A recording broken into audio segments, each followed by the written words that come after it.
On October 1st, 2017, Stephen Paddock opened fire on a crowd that had gathered for a Las Vegas music festival. Paddock killed 58 people and injured hundreds more.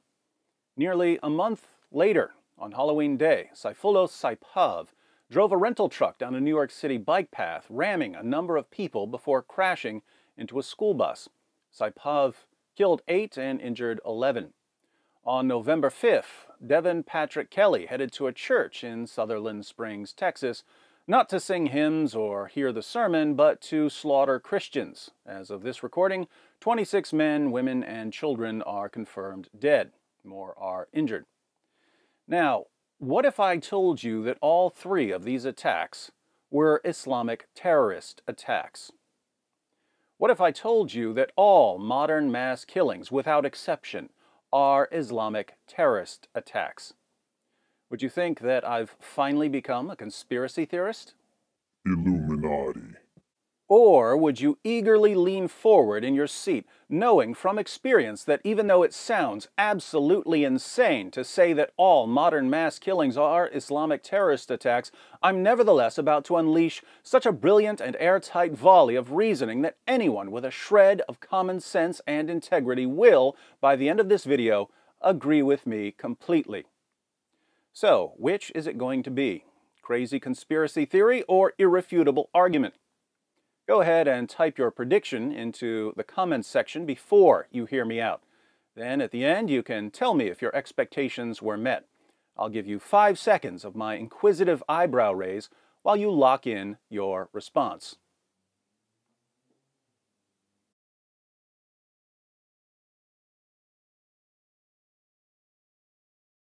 Now that your answers are locked in, if I were you, I'd fasten my seatbelt and put my safety helmet on, because this media coaster we've been riding on is about to fly off the rails.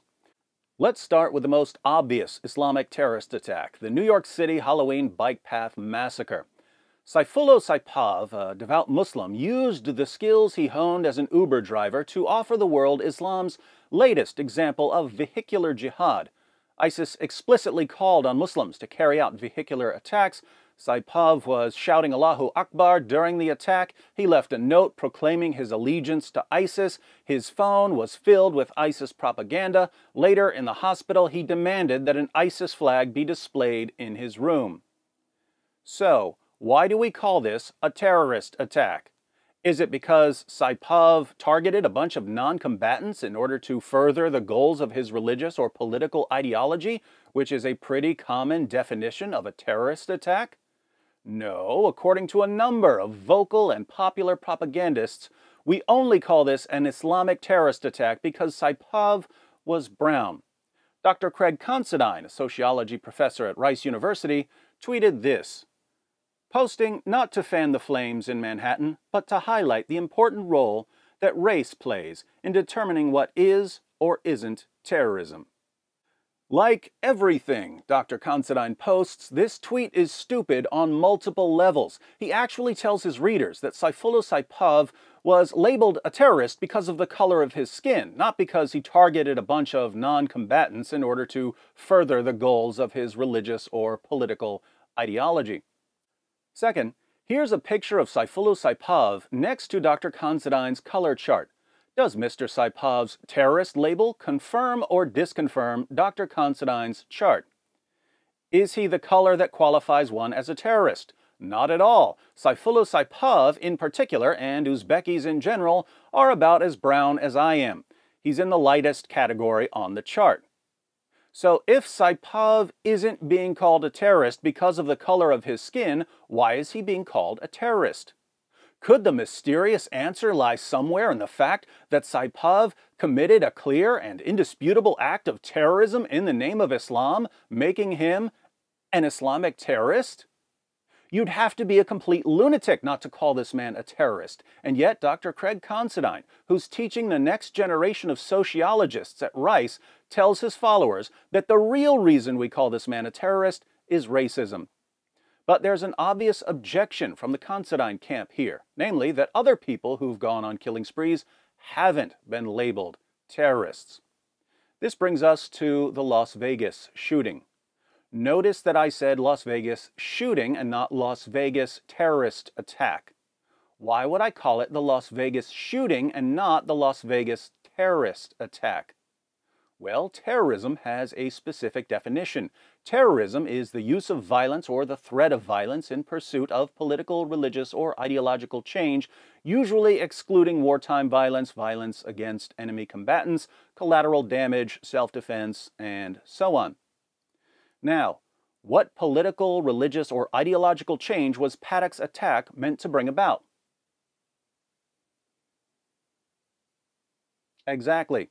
Paddock didn't leave a manifesto or a note. He didn't post a video beforehand. He didn't proclaim his allegiance to a terrorist group. Friends and family had no clue what his motivations were. If you're investigating this attack or reporting on this attack, your initial reaction is to think, this looks like a terrorist attack. But when you can't find any indication that the attack was meant to reach some political or religious goal, you have to start thinking, either this guy is the worst terrorist in history, he forgot to tell people why he's killing, or he's not actually a terrorist, he's a mass murderer. You see, sometimes people just want to kill lots of other people. Sometimes they fantasize about it for years, and then they finally set a day and do what they've been dreaming of doing. They have no political or religious agenda in mind. They just want to feel the power of slaughtering people and ruining lives, knowing that they will always be remembered for the carnage they caused. Is that different from a terrorist attack? I don't see how it's any better than a terrorist attack, but it's clearly different. And that's why we don't call these kinds of attacks terrorist attacks. A terrorist attack is something different. So, is there a reason to distinguish between attacks that are meant to bring about ideological change and attacks that aren't meant to bring about ideological change? Of course there is. We need terms for different kinds of attacks so that we know what we're talking about. Words have meanings. But according to Islamic propagandists, the only reason we don't call Stephen Paddock a terrorist is that we're all racists. Hence, Qasim Rashid tweeted, Las Vegas is the worst mass shooting in U.S. history. Media and cops refuse to call it terrorism because the shooter is a white male. Hashtag, where was he radicalized? And Dr. Considine agrees completely. Question: why are white men like Stephen Paddock referred to as a shooter or lone wolf rather than terrorist? And he's even kind enough to give us his own definition of terrorism. What is terrorism, according to Rice University's own Dr. Craig Considine? It's a propaganda term used to manufacture anti-Muslim sentiment, which in turn justifies worldwide military adventures to extract resources from weaker Muslim-majority countries. The term terrorism is deployed only when Muslims commit violence. So the term terrorism is simply propaganda that we use to justify seizing the resources of Muslim-majority countries. We call Saifullah Saipov a terrorist, not because his attack is a textbook case of terrorism, but because he's from Uzbekistan and we want to invade Uzbekistan and take all their uranium. Keep in mind, parents send their kids to schools like Rice University to be educated by professors like Dr. Considine. Money well spent if they're trying to turn their kids into howling, screaming, sniveling lib drones incapable of being reasoned with because reasoning with them would require the use of words, and they've been taught that using words that have actual definitions is racism. Moving on, the most recent attack was carried out by Devin Patrick Kelly. Kelly was a rabid atheist with a history of violent outbursts and mental health issues. He viciously beat animals, he beat his wife, and he was arrested for cracking her son's skull. He was placed in a mental hospital, but escaped. Kelly was obsessed with mocking Christians. People who knew him from high school said that they had to block him from Facebook because he wouldn't stop mocking Christians, telling them how stupid they were for believing in God. Now, obviously, when a violent, possibly mentally ill atheist guns down an entire church full of Christians, he's obviously a Christian, right? He's obviously a Christian if you're Qasim Rashid. Following the attacks, Rashid wasted no time repeatedly insisting that Devin Patrick Kelly was a devout Christian Bible teacher. He literally taught Bible study. The mainstream media won't mention his faith. Manhattan terrorist non-practicing and wholly ignorant to Islam, clearly Islamic. A white Bible teacher killed 26 Christians. The mainstream media won't ask about white-on-white crime. Does Bible radicalize? Where are moderate Christians? Imagine the hypocrisy to say an ignorant, non-practicing Muslim represents Islam, but a Bible teacher doesn't represent Christianity. Dr. Craig Considine couldn't agree more that reporters are being thoroughly hypocritical for not bringing this devout atheist's Christian beliefs into their reports. Taught Bible study, but of course, few will attribute this to Christianity. Imagine the responses if headline read, "Taught Quran class." When your name is Devin Kelly, this has nothing to do with Christianity. When your name is Muhammad, this has everything to do with Islam. Now, think about what Mr. Rashid and Dr. Considine are saying. They're saying, you reporters working for the mainstream media are total hypocrites because when a Muslim slaughters non-Muslims in the name of Islam while shouting Allahu Akbar after declaring allegiance to ISIS, you call it an Islamic attack.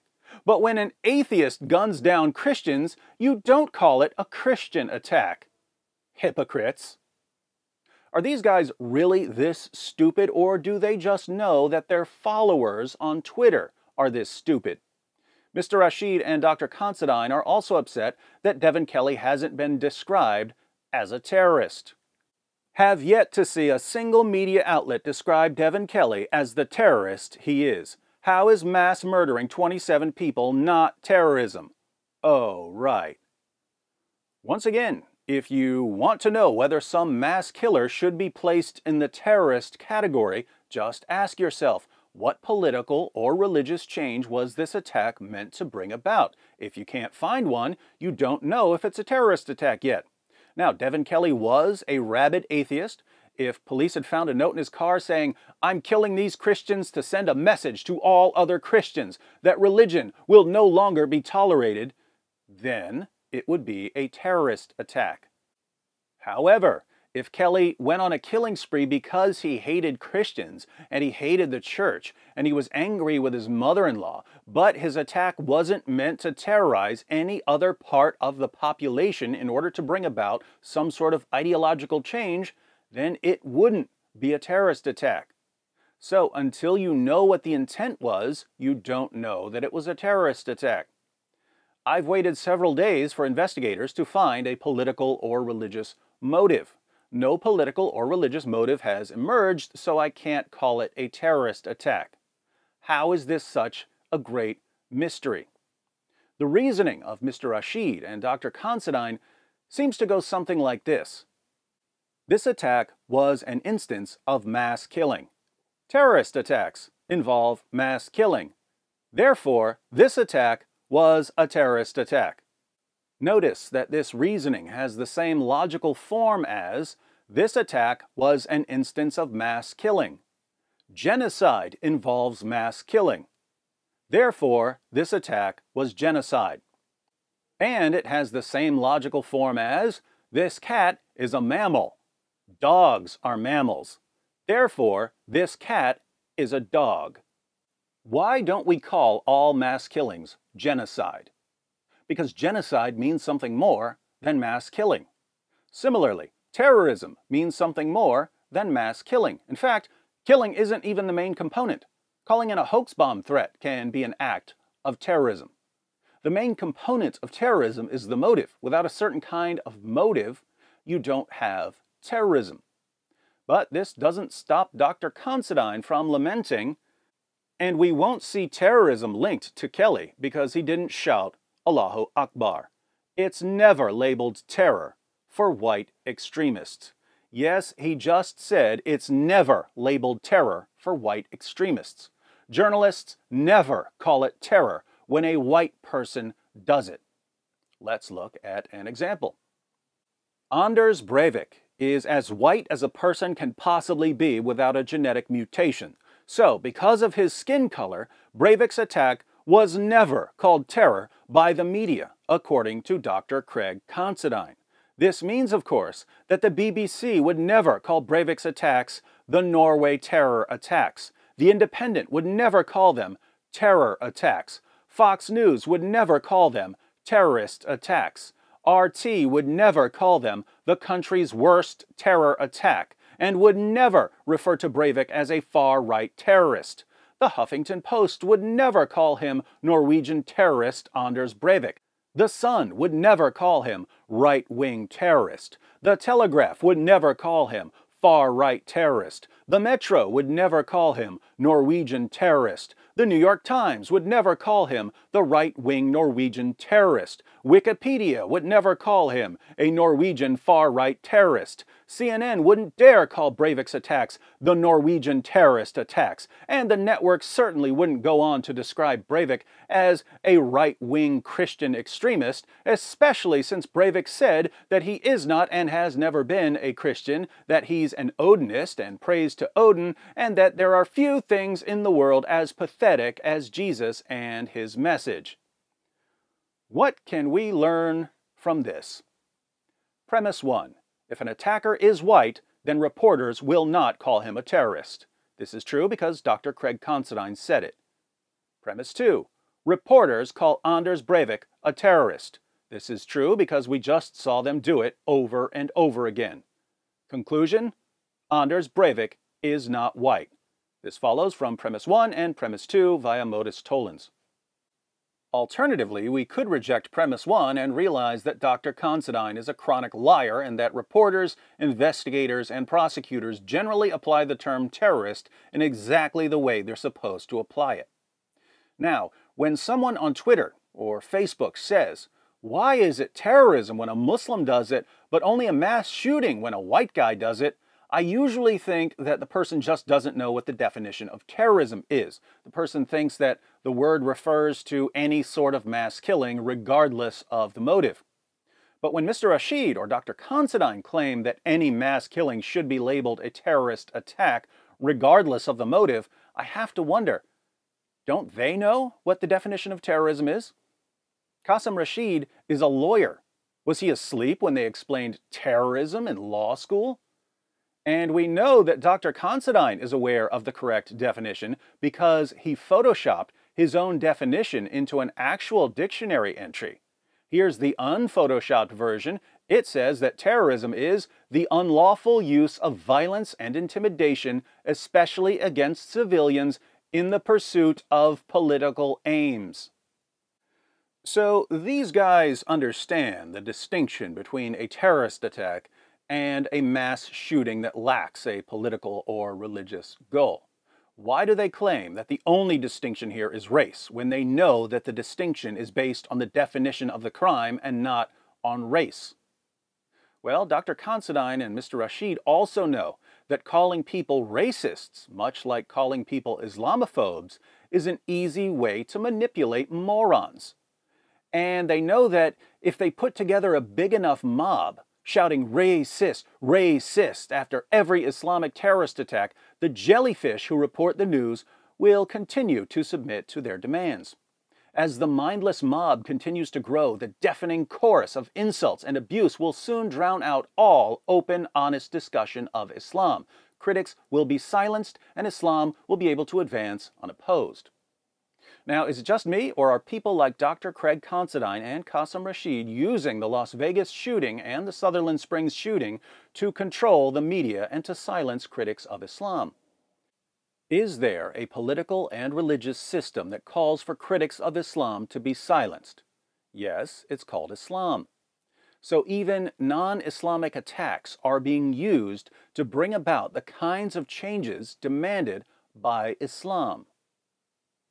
Do you see where I'm going with this yet? As of this recording, investigators haven't found a political or religious motive behind the Las Vegas or Sutherland Springs shootings. But a political and religious motive has now been attached to them. The attacks weren't used by the attackers to further a religious or political agenda, but the attacks are being used by Dr. Craig Considine and Qasim Rashid to further their religious and political agendas. In other words, mass shootings that were not Islamic in themselves are nevertheless being used to silence critics of Islam, which is a key component of the Islamic agenda. Dr. Considine and Mr. Rashid supply the missing ideological component that transforms these attacks from mass shootings into attacks that are used to terrorize the population. Think about this. There are terrorist attacks carried out by jihadis. Let's call them first-order Islamic terrorist attacks. The goal of the jihadis is to strike fear into the population in order to clear the way for the advance of Islam. A jihadi who carries out such an attack is a first-order terrorist. But there are terrorist attacks and mass shootings that have nothing to do with Islam. After every one of these attacks, however, propagandists like Dr. Craig Considine and Qasim Rashid use the attacks to strike a different kind of fear into the population. Fear of being called a racist, fear of being called an Islamophobe. But the goal is still to clear the way for the advance of Islam. Since these attacks are distinct from first-order Islamic terrorist attacks and yet are still used for the same overarching purpose, we'll call them second-order Islamic terrorist attacks. And the person who uses the attacks to bring about certain Islamic goals will be a second-order terrorist. Notice that second-order Islamic terrorist attacks are usually more effective than first-order Islamic terrorist attacks. Anders Breivik was more effective in silencing critics of Islam than the 9/11 jihadis could ever hope to be. Even though that's not what Breivik intended, that's how his attack was used. Saifullah Saipov killed 8 people along a bike path. That scared some people. That spread some terror. But Stephen Paddock's mass shooting in Las Vegas and Devin Patrick Kelly's mass shooting in Sutherland Springs will be used for years by Islamic apologists. What? You're complaining about all of these Islamic terrorist attacks during Ramadan 2018? Don't you know that non-Muslims commit acts of terror too? Look at Devin Patrick Kelly, and Stephen Paddock before him, and Anders Breivik before him, and Timothy McVeigh before him. You're complaining about the more than 30,000 terrorist attacks that have been carried out in the name of Allah since the 9/11 attacks, when other groups have also launched attacks? You must be a racist, Islamophobic, hate-mongering bigot, and we're going to keep calling you a racist, Islamophobic, hate-mongering bigot until you get so sick of the abuse you'll finally keep your mouth shut. Brilliant strategy, isn't it? So there are 2 types of mass killings. There are first-order Islamic terrorist attacks which are carried out by jihadis striving to obey the clear commands of Allah and Muhammad to violently subjugate the world to the authority of Islam. And there are all other mass killings. But all of these other mass killings are now being used by second-order terrorists to silence critics of jihad terror, to silence critics of Islam, to silence critics of Islamic child marriage and honor killings and wife beating and so on. But silencing critics of all things Islamic is a core element of Sharia, which means that all mass killings, whether Islamic or non-Islamic, are now being used to further the spread of Islam. This is some sick stuff we're dealing with. The next terrorist attack that occurs will either be by a jihadi shouting Allahu Akbar, or it will be by someone else. If it's by a jihadi, it will benefit Islam. People will be more afraid of standing in the way of Islam. But even if it's not by a jihadi, it will still benefit Islam. It will be used to build a bigger mob for manipulating the media and for silencing critics of jihad. Hence, all modern mass killings are now Islamic terrorist attacks, either because they're carried out in the name of Allah or because they're co-opted by Islamic propagandists to silence critics in the name of Allah. So, what do you think? Have we reached a point in history when all mass violence will now be used to propagate Islam? Let me know what you think in the comments section. And let me know if this video has been the delusional ramblings of a conspiracy theorist or the airtight deductions of an insightful realist. If you liked the video, be sure to click the like button. If you'd like more on Qasim Rashid and Dr. Craig Considine, here are some additional videos. As always, if you haven't subscribed, don't leave without clicking the subscribe button. I'll send you off with a traditional Wood family benediction. If you're going to walk on thin ice, you might as well dance.